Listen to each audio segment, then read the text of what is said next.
WCBI News at 6 starts now.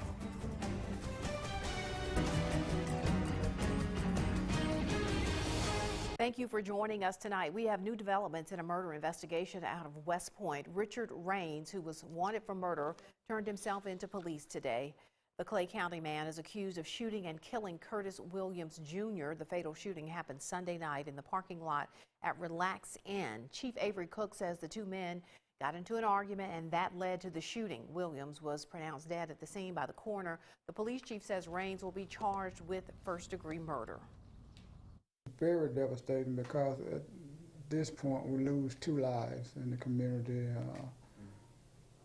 for something as senseless as taking someone's life, shooting, and being at a holiday and with all the other stuff going on in the world right now. We have something like this happen to a family for the victim and the suspect.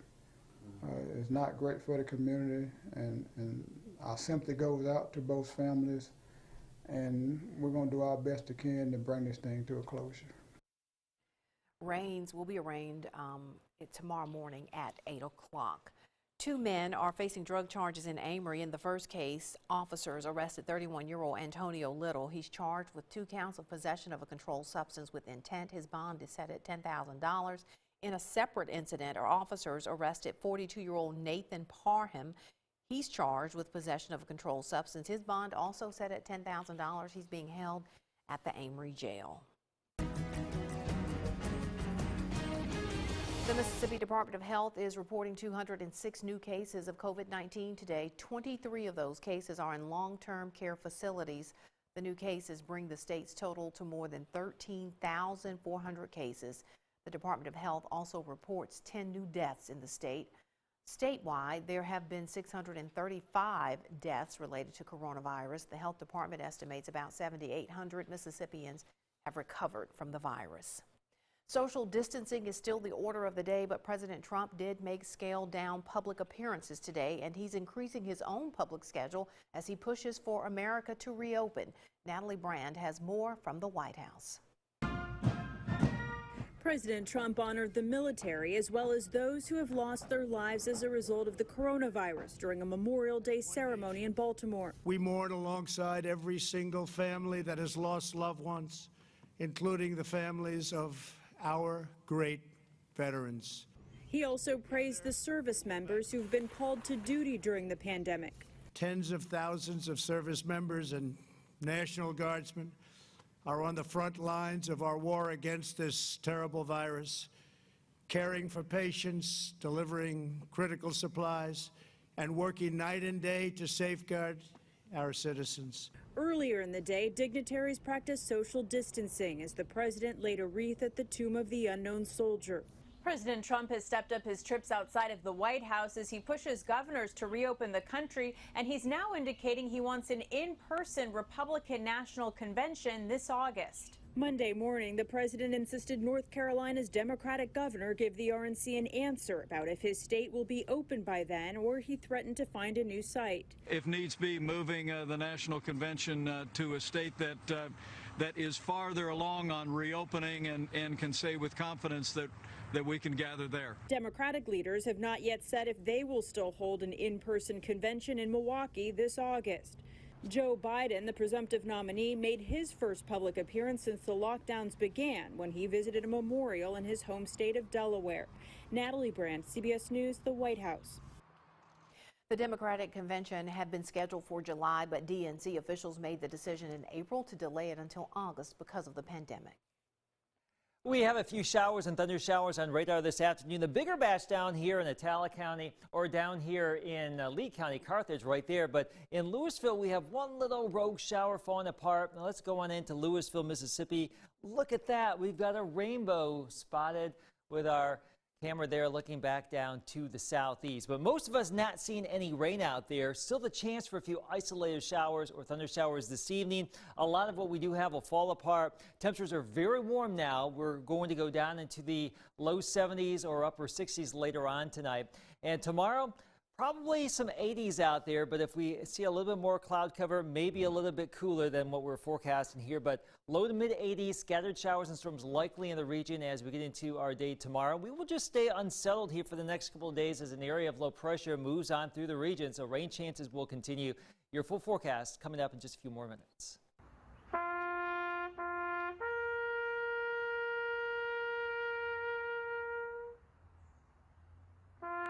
There playing taps is a native of West Point, and he stepped out today to play in honor of his grandfather. This is James White. He lives in Birmingham right now. His grandfather is the late Sammy Lee White Sr., who also lived in West Point and was a World War II veteran. We thank James for sharing with us. Well, for this year's Memorial Day, many Americans have had to resort to virtual events to remember those who died fighting for our country. But in the city of Tupelo, a crowd did gather for one of the few in-person services in our area. Our Quentin Smith was at the annual Memorial Day service and shows us how the All-America City is remembering and honoring fallen soldiers. Many veterans call it an honor to serve their country. And on Memorial Day, they say it's their duty to honor those who gave their last measure of devotion fighting for the freedoms that we have today. Memorial Day is a special day.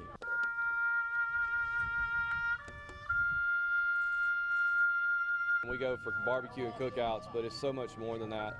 And this is just a reminder that our freedoms aren't free. There's a wall over there, with a bunch of names on it, and quite a few of my friends' names are on that wall.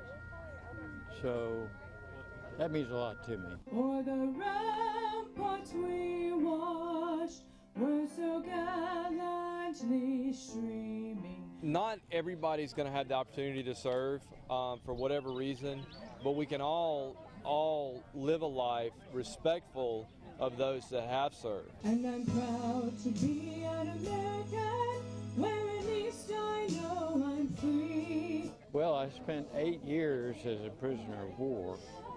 That's pretty significant. So when we came home, we were very proud of our service and the rest of the guys that we were with. They were brothers. It was my life then, and as I remember now, it's the best thing I ever did. It's our duty, like you said, to remember those and to live a life in honor and out of respect. Give more of ourselves for those that gave the ultimate sacrifice. Our country is because of them, and everything they've done and everything they've sacrificed just makes, the difference for everybody. Well, it's more than a duty. It's imbued in me that I should give reverence to those who gave their lives for our country. After the memorial service, many people came to view the Vietnam Veterans Memorial, taking in all of the names listed on the wall. Many say this is their way to say thank you for those who gave their all serving and fighting for this country. Reporting in Tupelo, Quentin Smith, WCBI News. And Colonel Kelly Mims, who also serves as District 1 Circuit Court Judge, was the guest speaker for today's program. Mims has served 3 tours overseas with the Mississippi National Guard. When we come back, we join an area veteran as he reflects on Memorial Day and those who paved the way for him. That story is next. You're watching WCBI's News at 6 with Andrea Self. Welcome back. On this Memorial Day, we honor the men and women who have fought and died for our country. Our Bobby Martinez talked to an Army veteran from Starkville who says he's grateful for the opportunities the military provided him. Bobby joins us in the studio with that story. Bobby. Andrea, that is right. Charles Evans is an 87-year-old man, but is as sharp as a pencil. And today, while I was at Memorial Garden Park in Starkville, he talked to me about his time in the military. And while doing so, he was also paying his respect to those who paved the way for him. Love my country. My country chills are deep. Memorial Day, a day of honor, a day of remembrance, and a day of respect for those who died in the line of duty serving this country. Charles Evans was 19 years old when he joined the U.S. Army. It was a way and a mean for a young man just getting started, And so after 2 years, I came out of the Army and I got a GI loan and built my home at 21, you know. And it was because of the military that I was able to do this. I was able to go to school off of this, you know. After serving 2 years of active duty, Evans would then spend the next 38 years as an Army Reserve. And on this Memorial Day, he spent his morning paying respect to those who laid their lives on the line for this country. While I was a member of the reserves, Maurice Anthony was my first sergeant. Amazing, isn't it? That's wild. Maurice Anthony was my first sergeant in the Army Reserve. Yep. And while many may take this day to spend time with their family and friends, Evans hopes people also take the time out of their day to pay respect to those fallen soldiers. Well, you know, wars and things go way back. You know, we fought for our country for many years, and the least we can do is come out and pay respect to those who has gone on, and be thankful that we are still here. But above all, we need to come out and pay respect. Evans was also the first African-American mailman in the city of Starkville. All right, nice day out there today. Pretty nice overall. Great weather for folks maybe doing some barbecuing this evening in your backyard, on the patio. Still a chance for a few isolated showers or thunder showers this evening. Most spots won't see it. It's warm now. We stay mild all evening long. I'm back with the forecast for the rest of the work week next. First Alert AccuWeather forecast with Chief Meteorologist Keith Gibson. Weather-wise on this Memorial Day, as expected, hot, humid, scattered showers and storms around. We have a couple of blotches on our radar, one of which is near Kosciuszko and Carthage. There's another complex down here near Quitman, Mississippi, and over here southeast of Demopolis, Alabama. All of this is lifting back to the northwest, so there's still the opportunity for a few isolated showers or thunder showers going through the region this evening. We've had some rain in Winston County. Check this out. Over here, south of Noxapeter, looking towards Philadelphia, you can see this rain shaft right there. Taller clouds, rain shafts, rainbow spotted this time of year. It's a great time to be alive here in the Deep South with the sunshine, the clouds, the rain, and the overall lack of widespread severe weather this time of year. Can't rule it out, but overall, more garden variety storms expected this time of year than severe weather. And that's been the case today. Our time lapses from Columbus, Tupelo, Vernon, Durham's Pharmacy, Louisville, Mississippi, showing those fair weather clouds moving on through, but a few showers and isolated thunder showers out there. That chance really ebbs this evening. And then we can see our temperatures will be gradually cooling down into the lower 70s and then eventually the upper 60s. The big picture actually shows an area of disturbed weather out here in Texas. That's where most of the rain is concentrated today, Texas and Oklahoma. We've got this meandering upper area of low pressure. This is just a cold pocket of air aloft that will be drifting through the region for the next few days, and that will just keep the chance for some showers and storms going. So let me show you this. The area of low pressure back to the west will take the next couple of days to move across the region each and every day. Primarily during the daytime, heating will flare up batches of showers and storms. Some of you may get soaked. Some of you may miss out, but if you get underneath one of these storms or several of those storms, it could add up to maybe 1 to 3 inches of rain or more. If you miss out, we may not see a lot in your backyard. So this is the time of year where rainfall will vary greatly from neighborhood to neighborhood. Now, this evening, we've been watching some isolated showers and thunder showers. Still a chance through the evening, but a lot of that will go away. Temperatures will be around 70 degrees at 7 o'clock tomorrow morning. We are advertising in the official forecast highs tomorrow in the 80s, but Futurecast lowballing things a little bit in the 70s, assuming more clouds and some more storms around. We'll just see how it all plays out, but it's going to be warm and sticky, and at any time tomorrow we could see a shower or storm, primarily during the heating of the day, though, in this pattern. And we'll see more storms and showers here in the region as we get into our Wednesday as well. So that's just the way it's looking here as we go throughout the next couple of days. It's warm out there right now. Not too bad, though. We have a southeasterly breeze at about 10 to 20, so mid to upper 80s, but at least That breeze is stirring up the air just a little bit. So our forecast for tomorrow across the region, generally speaking, low to mid 80s. But if we do see some cloud cover, especially early with some of these storms that will develop, it could be a little bit cooler. But overall, more scattered showers and storms here. Here's your AccuWeather 7-day forecast. 80s for the next couple of days. Elevated rain chances through Friday. And then it looks like we'll dry things out a little bit for the weekend into next week. Looking pretty good by the weekend. Andrea? One man is using his hardship to inspire others. Courtney Robb has the story coming up next in sports. Welcome back. There are many ways to deal with adversity. Some might choose to ignore it or to face it head on. Race car driver Charlie Ray Howell uses his adversity to inspire others and cross the finish line. Sports anchor Courtney Robb reports. I'm just like everybody else here racing. I don't want to be treated no different. However, avid dirt track racer Charlie Ray Howell's driving experience is different from the others. He was born with osteogenesis imperfecta, a genetic bone disorder, and on March 12, 2010, suffered a spinal cord injury in a car accident, leaving him paralyzed below the knees. I never did actually get depressed on anything, but it was more of having to, what do I need to do myself to learn to get back to myself? So I did a lot of, I don't want nobody to do nothing for me. Let me learn it the hard way. Let me do myself. It took 2 years for Howell to get back in a car and on a track after learning to drive with only his hands. However, he never planned to give up. Racing is what Howell does because, as he would say, he's brittle, not broken, and wants to race for those who can't. Don't get me wrong, they can, but it goes back to the physically and the mentally. It's for them, you know. It's for people that, I want those that say they can't to say they can. For Howell, pursuing his racetrack dreams isn't about finishing in first place. It's about being able to do what he loves. I'm a winner already. It's not the fact of me winning every race. It's not the fact of me winning a race. It'll be the fact of I'm already a winner doing something that I love doing.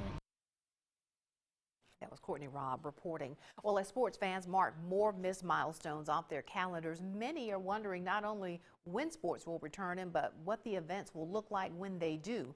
Tyler Shaw from CBS affiliate KBTX in College Station, Texas, talks with a medical expert. Dr. Glenn Copeland is a medical advisor working with sports leagues globally to bring sports back.